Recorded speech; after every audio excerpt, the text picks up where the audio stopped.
Welcome everyone, I'm AngloV the Polish guy, and in this video I will show you the progression of the exploration career in EVE Online, starting from a fresh character all the way to T2 exploration frigates. So, EVE is going into the age of free-to-play, and with this video I hope to show some of the new players an interesting career choice in the game. Not all of the video will apply to the new alpha type characters, but even without the standard account type, you can be very capable of making huge amounts of money in EVE through exploration. First off, I need to clarify what I mean by exploration in this video. The basic meaning of exploration is locating cosmic signatures of various types all over space using scanning probes. This might mean sites related to PvE, gas or ore mining, wormholes, and what we are going to focus on here, relic and data sites. The sites consist of containers hackable with proper equipment that have a chance of containing very valuable items, such as salvage and data cores. In my opinion, it's one of the best careers available to even new characters. Let's start off from the beginning. Since this isn't a general EVE beginner's guide, I will assume you would have gone through the basic tutorial. Some of what I will show here will vary for you depending on the race of your character. My one is Galente. What comes next are the career agents. We are interested in the exploration one. Your first mission from this agent will be to locate a training anomaly and bring a proof of its discovery. Anomalies are different from signatures because they don't require a scanner to find them.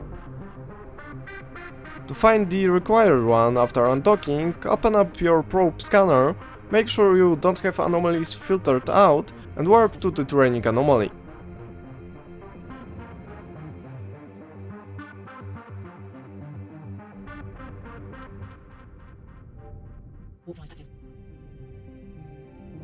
After picking up the required item, hand it in and get to the next mission. You will get a new ship on accepting it. Here, you will be guided to a specific location. When getting there, go through the first acceleration gate, pick up some beginner exploration modules from a container, and warp through the rest of the gates.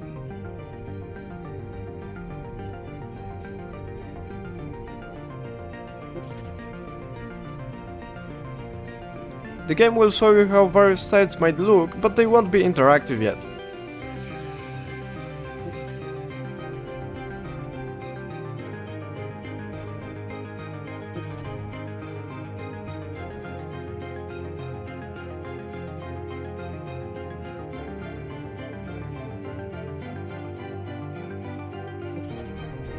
Your next mission is to actually scan down a data signature. For that, you need to feed the core probe launcher that you just got. It uses core scanner probes as ammunition. They are reusable though, so don't forget to pick them up when you are done scanning. Fit all the other modules you get too. When undocked, make sure that you have your scan filter properly set up and release them using the pinpoint formation, which is pretty much universal in its usage. Next, open your scan map to see the system you are scanning. Set up its position however you like. I prefer having it docked on the right side. Now, let's go into how to operate in the scanning window. First off, I would recommend disabling the T-scan cone since it gets in the way while probe scanning. What you will see at first are red spheres, each corresponding to a signature. Somewhere inside of them is a site you want to find. To look around the map, you can rotate by left-click dragging or pan by right-click dragging. You can also focus on an object by double-clicking it. Since a lot of signatures tend to be around the center of the system, I usually just click Analyze to scan with the default probe position.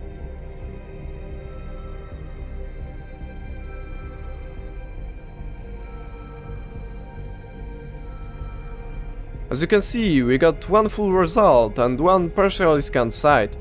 If you click on it in the list, it will become the only one visible. To scan it further, drag your probe group over the dot. Grabbing the cube will allow you to move it in 2 dimensions, while the arrow only in 1. Next, drag the edge of your scan sphere to resize it. Lower size will give you higher scan strength. Remember that after scanning, a dot might still be off by up to half your probe scan range with low skills. it goes down to a quarter on the highest astrometric pinpointing skill level. After this scan, we got the signal strength to 25%, which allows us to see the type of the site. If you are interested in it, keep scanning, otherwise you can move on to something else. The actual name of the site will be visible at 75% signal strength. So, like that, you need to keep moving the probes, resizing them and then scanning until you get to 100%. This will allow you to warp to the site. One tip is that signatures will always spawn up to 4 AU from a celestial body, so a good idea would be to scan with 4 AU range while having the probe centered on a planet.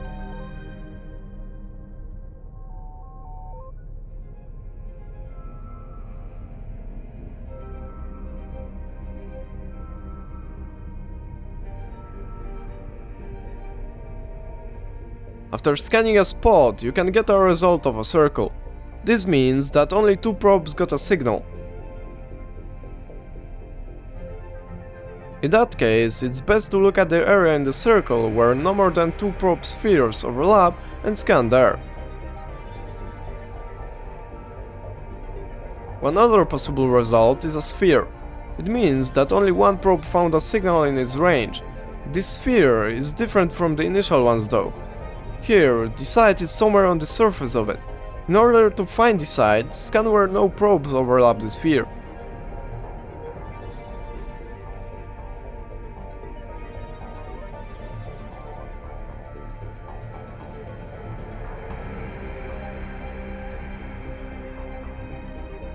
When only 3 probes detect a site, the result will be 2 points.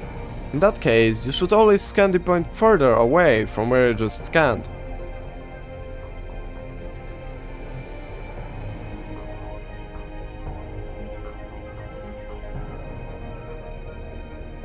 Now that you know about general scanning, let's go back to our mission.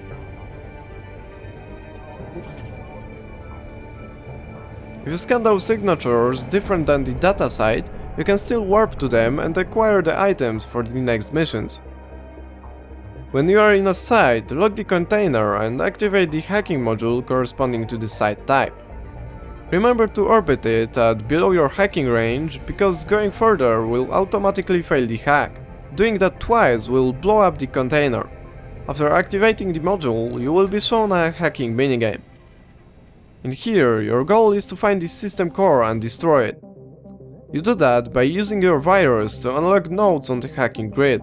Your virus statistics are shown in the lower left, with your virus coherence, its health, at the top, and the strength, its attack damage, at the bottom.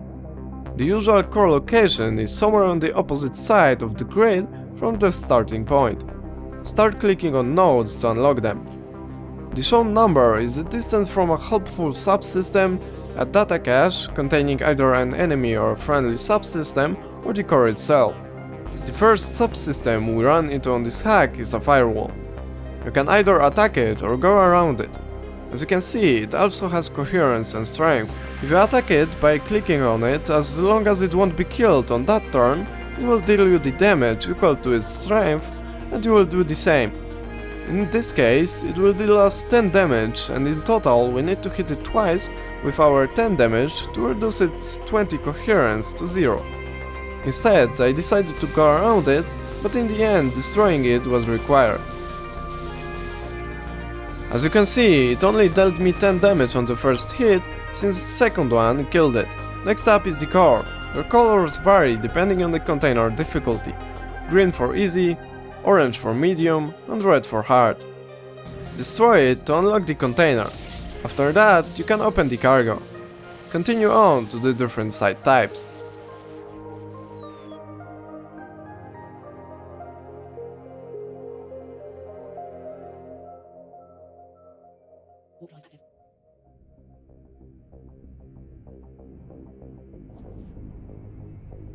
The only minigame difference in datasite is that you use a data module instead.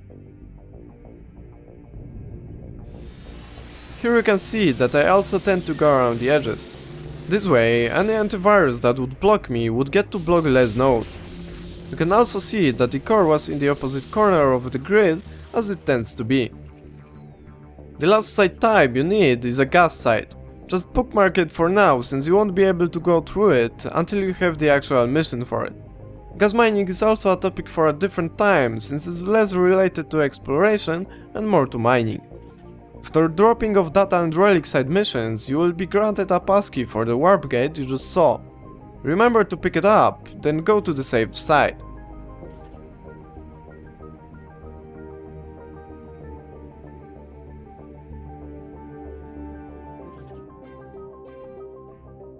After picking up the required item, drop it off and finish the exploration carrier missions. Your reward will be an exploration frigate of your race. In my case, it's an Imicus. Let's talk about an initial fit for the ship. It will be limited in its capabilities, but it will be very cheap and easy to replace. First off, we have our core probe launcher T1 loaded with core scanner probes. The mid slots have an 5mm micro-warp drive for the sake of faster moving between the cans on the sides. Saving time will put us in less danger. Next are T1 data and relic analyzers, upgraded from the civilian ones we got for free. Last is the cargo scanner T1. It's a very useful module that will allow us to see the contents of a container before hacking it. Doing so in very dangerous systems will allow us to stay there for less time. Low slots might vary a lot depending on ships and skills. I'm using 2 inertial stabilizers and a nanofiber internal structure. It lowers my warp time, which will help if we encounter any enemies. Since warp time calculations are kind of a complex issue, use a third-party fitting tool to see what module setup will actually work for your ship and skills. In this case, what I've shown works sufficiently. You might want to get warp core stabilizers instead, but I don't use them for the sake of locking range. They saved me in the past though.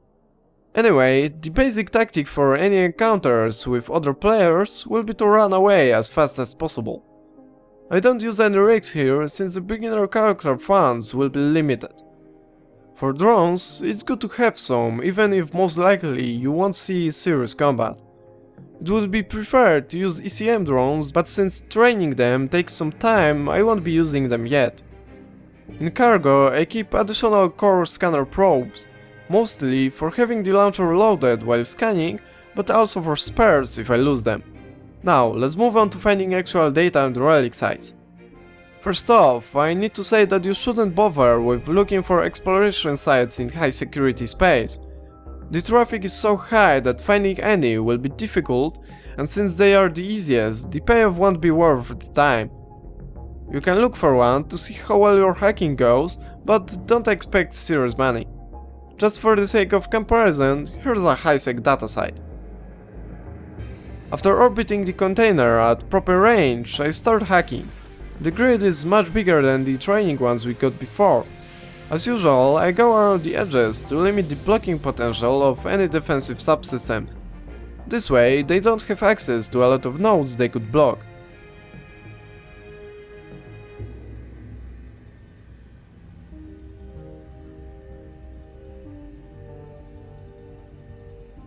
Next thing I find is a repair subsystem. It repairs your virus coherence over 2 returns. Since there isn't a limit to coherence, I activate it right away.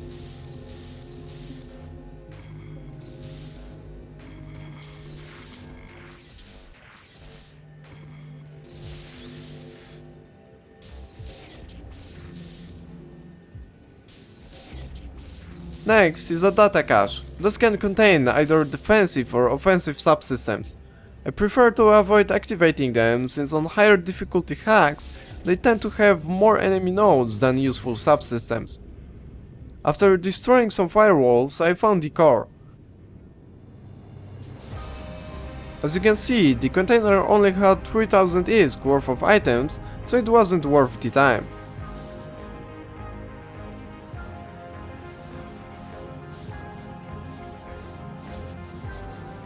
The next container had a decryptor worth 241,000, so way better, but still not the best. Cargo scanning the last container revealed to me that it was basically worthless too. You can judge the worth of items by copying the item list to Ifprisal website. It will be linked in the description. Still, even with low worth, I prefer to hack all the containers if I can. Doing so will make the site respawn faster. Of course, we might not have the luxury of time in dangerous systems to do it.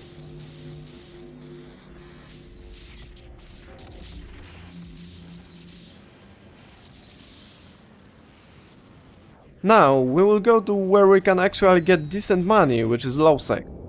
To find good systems to go to, you can use the in-game map with filtering, but I prefer using .lan, also linked in the description. Avoid systems with either a lot of traffic or recent kills in the system. While in a lowsec system, it would be useful to start using D-scan to see what ships people are flying. Some of general safety in systems is covered in my guide, Keeping Yourself Safe in Wormholes, so go watch it for some guidelines. One of the most important parts of it is making a safe spot. It's a place in the system that you can't warp to unless you combat scan it. To make it, warp between celestial points and make a bookmark mid-warp. I prefer to drop my probes after that warp from the gate, but after it, go to the safe spot. While staying there, look out for combat probes on D-scan, and if there aren't any, you won't be in any immediate danger. From now, scan like you normally would. If you didn't find anything, move on to the next system.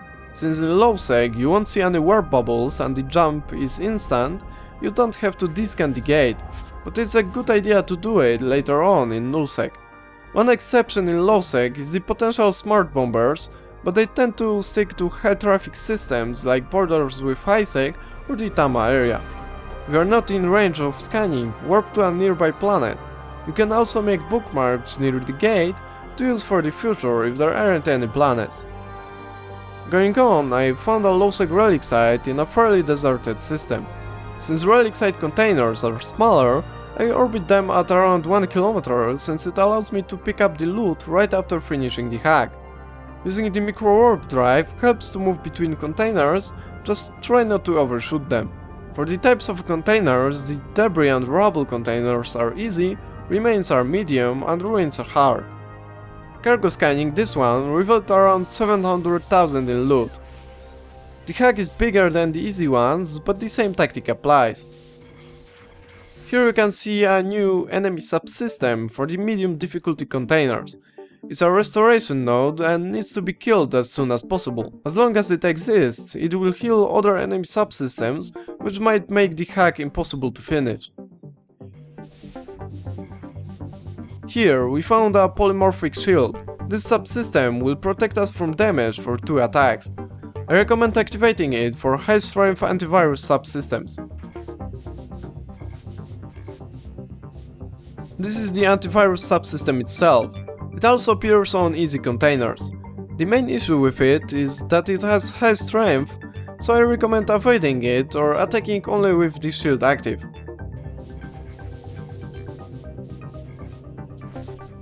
Here you can see the restoration node in action.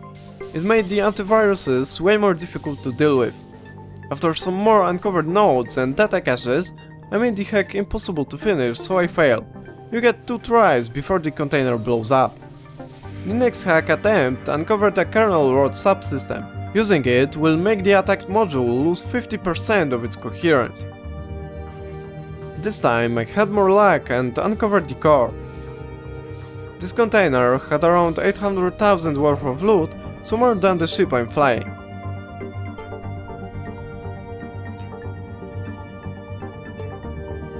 I found a container with some worthless carbon, so I just turned on and off the scan to destroy it. I don't like leaving half-hacked sites around, so I prefer to get rid of all the containers.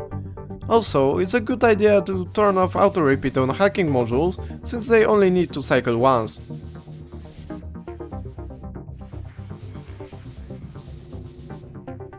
From the last 2 containers, I gathered around 1.8 million ISK more, so 2.5 million in total. For a low-sec site, it seems decent. Now, let's move on to nullsec type sites, which spawn the hardest difficulty containers. For that, better skills and equipment is needed. After 1 day of training archaeology and hacking to level 3, we will have an easier time of medium difficulty hacks, but the hardest ones might still be near impossible. Still, even if we won't be able to finish those, we can still get at the medium ones, which we'll have more of in Null 6 sites.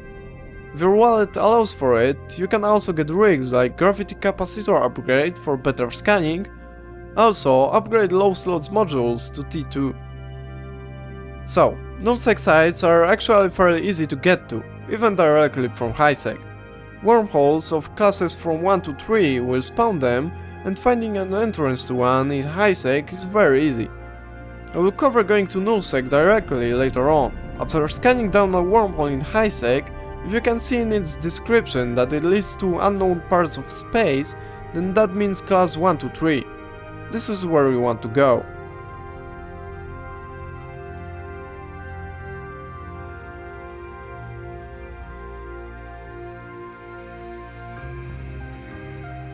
Remember to save the exit after warping in. For more identification, I will post in the description the links to useful sites that you can use. My guide on safety in wormholes applies even more here. So, you might scan down different data and relic sites. Some of them will be sleeper sites, which you want to avoid at this time. Those are PvE sites where the loot comes from fighting rather than hacking. What you want are the sites that are named after faction at the beginning, like Angel, Sanshak, Griste or any other. Here I found a Blood Raider site. Let's see how it goes. On data sites, the easy containers are info shards and com towers, medium are mainframes, and difficult ones are databanks. After cargo scanning, this container has around 6 million in loot. The hack is of course much more difficult, and I don't expect to finish it with current skills.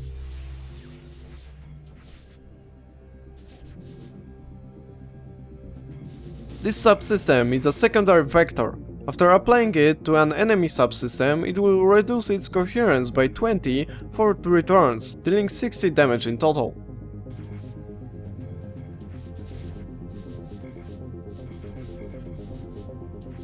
Here you can see why I dislike uncovering data caches. This one contained a new enemy subsystem, a virus suppressor. It reduces our virus strength as long as it's alive. This time it caused me to fail the hack.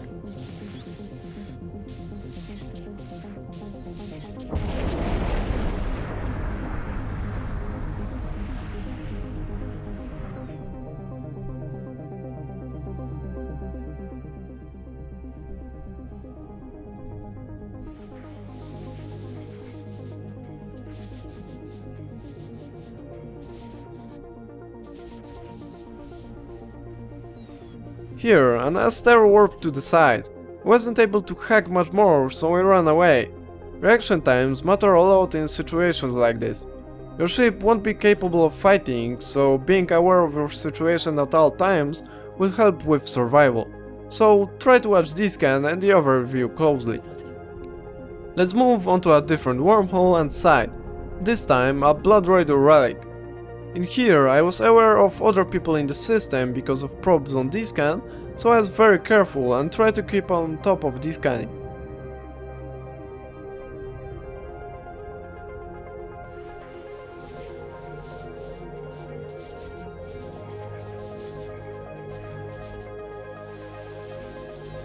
I managed to get to a difficult container worth around 6 million. As you can see, with some luck it's possible to hack them even of very low skill characters.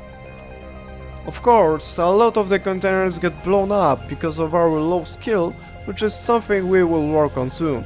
Don't get discouraged though, the payout is still good and there's plenty of sites there for the taking. Blown up containers might seem like a waste, but they will be a learning experience that will allow you to get better in the future. So, other than training archaeology and hacking skills and getting the best modules you can, that will be it for the progression of alpha type characters. There's still a lot to cover on exploration, so let's move on. Our next important upgrade would be a Cloak, which is a major factor in safety, allowing us to be undetectable in a lot of circumstances. We need a skill at level 3 for the sake of a Cloak NWD tree. It will take around 27 hours to train. Now we have to fit an improved cloaking device too.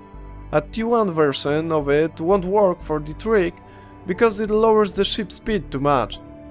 At this point I also got my archaeology and hacking skills to 4 with around a week of training.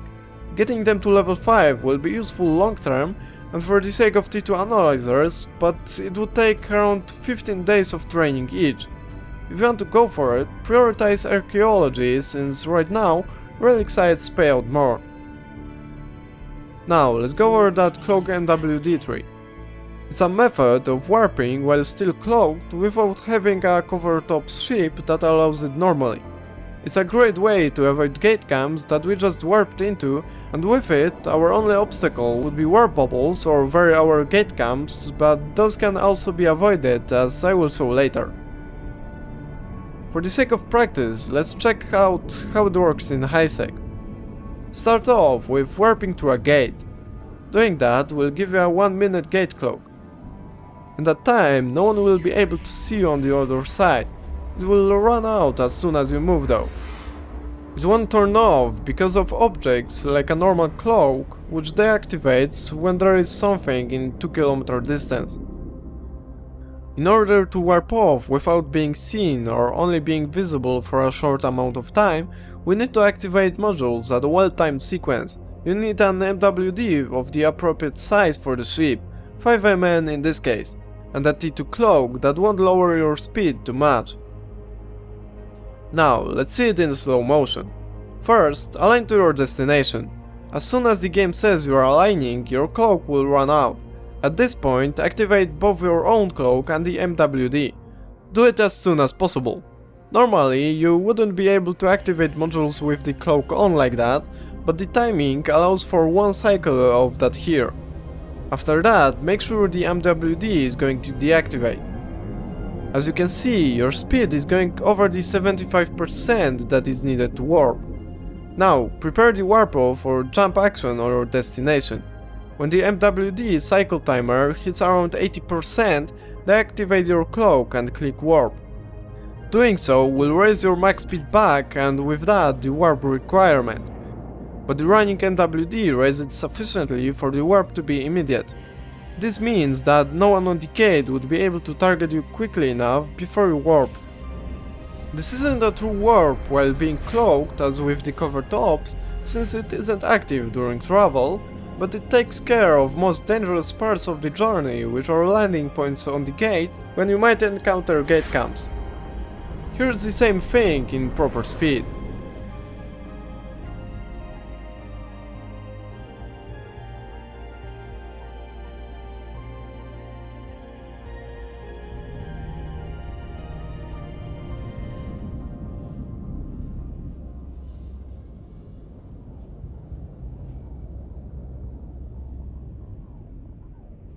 Warp drive active.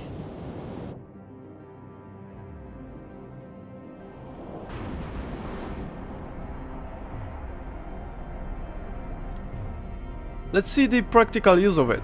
I used both Dotlan and in-game map to determine a low traffic route to Nullsec. This isn't the best way to get there and I would recommend using wormholes for it, but this works too, even though it's more dangerous. I chose a good route here. The first low-sec system had no one on the gates, but I still used the trick for the sake of practice. Some people were in the system as shown by the local, but none were a danger to me at the time.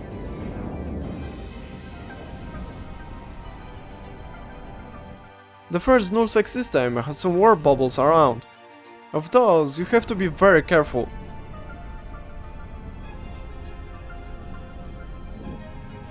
Here I was fairly foolish and got caught in one, but I cloaked up quickly.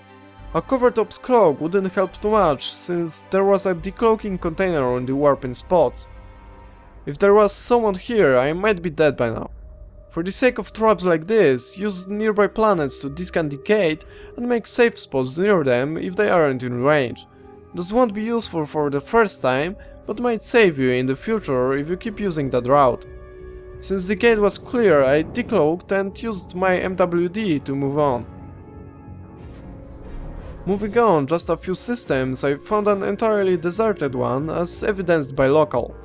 In that regard, nullsec is very safe compared to wormholes, since you can see what is in local. A lot of it is filled with empty systems like this one too.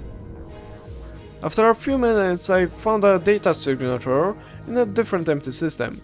In total I got around 5.5 million worth of loot. Sometime later I got a few more sites. Traveling around here wasn't too difficult, as it usually isn't in deep nullsec if you scout it through dotland and so on. The biggest threat are high population systems or border systems with low sec. I made around 21 million in about half an hour. For a character with not even a week of training total, it's a really good payout. Coming back was surprisingly easy. With proper scouting using dotland and Z killboard, I managed to find a route through fairly empty systems. Except for bubbles at the border system, I was in almost no danger. Now, let's move on from the T1 frigate to a slightly different playstyle, which are Covert ops frigates. If you don't feel like getting a lot of skills yet, then the Aster would be the next ship to use. It's fairly expensive, but training wise, it only needs 2 racial frigate skills. It has a bigger bonus to virus strength, can use Covert ops cloaks, which allow you to warp with them turned on, and even has quite a lot of combat capability using drones. It's probably the best drone frigate available. For fitting, I went with a similar setup, but added tanking modules to it too. Of course, the Cloak got switched to the Covert ops Cloak, which required some more training, around 5 days. The probes are also Sisters 1 now. I didn't switch the launcher yet, since I tried to keep the ship cheap. Depending on how much exploring you do, there are various modules and skills you could consider perfecting, but for now this setup is sufficient. Here I tried the safest method of going to nullsec, which is through wormholes. Of course now, with the Covert ops Cloak, I can safely warp with it turned on. As long as we won't get in 2 km range of any objects, the Cloak will stay on. I found an exit to nullsec, but it led to drone regions which aren't good for standard exploration, since relic sites don't spawn there and the data sites that are here aren't too good most of the time either. I decided to instead go through a normal route to nullsec, since that would guarantee a decent region.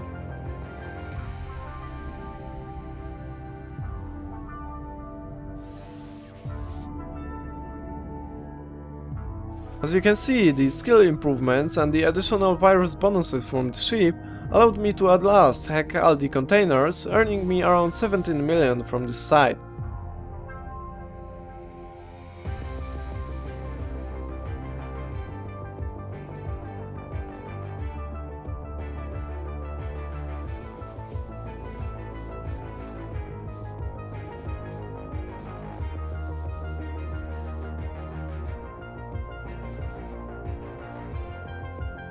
When going back, I got on a route through some very dangerous systems, one of which being Head GP, with a lot of recent kills.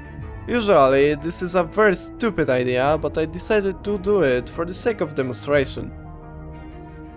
People on this side of the gate showed me that whatever was about to happen wasn't going to be pleasant.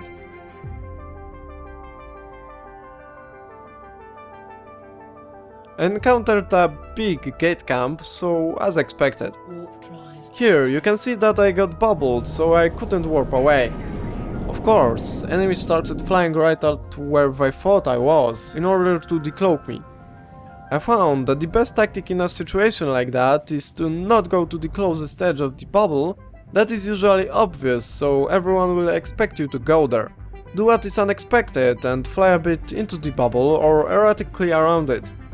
Just don't go back to the gate, since that is fairly obvious too.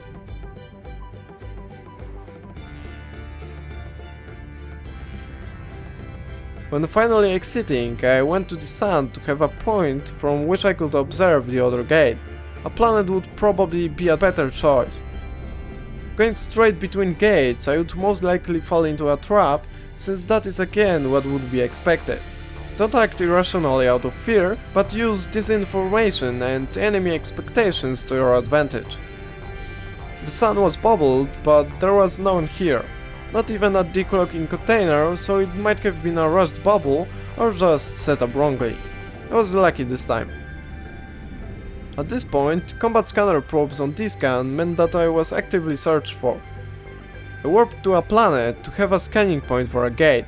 With bubbles on the gate but not many ships, I decided to risk it. If I avoid the decloaking of that single ship, I will most likely survive. I managed to arrive from a site no one was expecting, so I got away without any issues. The jump was to high sec, so I was safe enough to warp without the fear of bubbles. Just don't think you are entirely safe. Exploration ships are valuable targets anywhere in EVE. Of course, what I just did here is extremely difficult to pull off and requires both luck and skill. Don't expect to survive in situations like this and don't put yourself in them.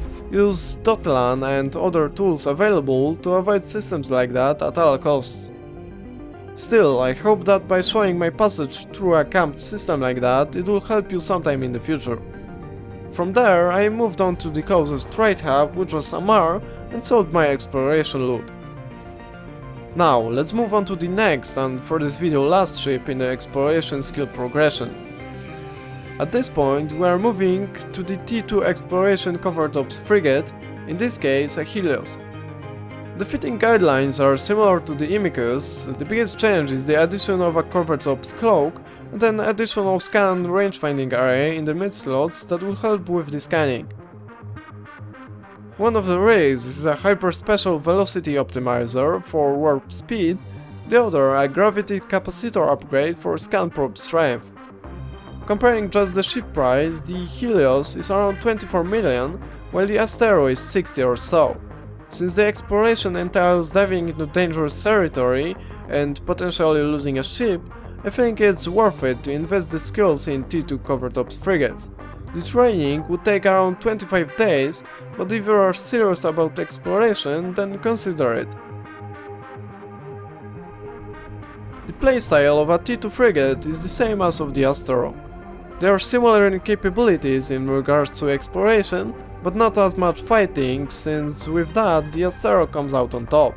For now, that would be pretty much it for my explanation of the exploration career in EVE. There are many subjects that could still be touched upon, but I will leave that for another time.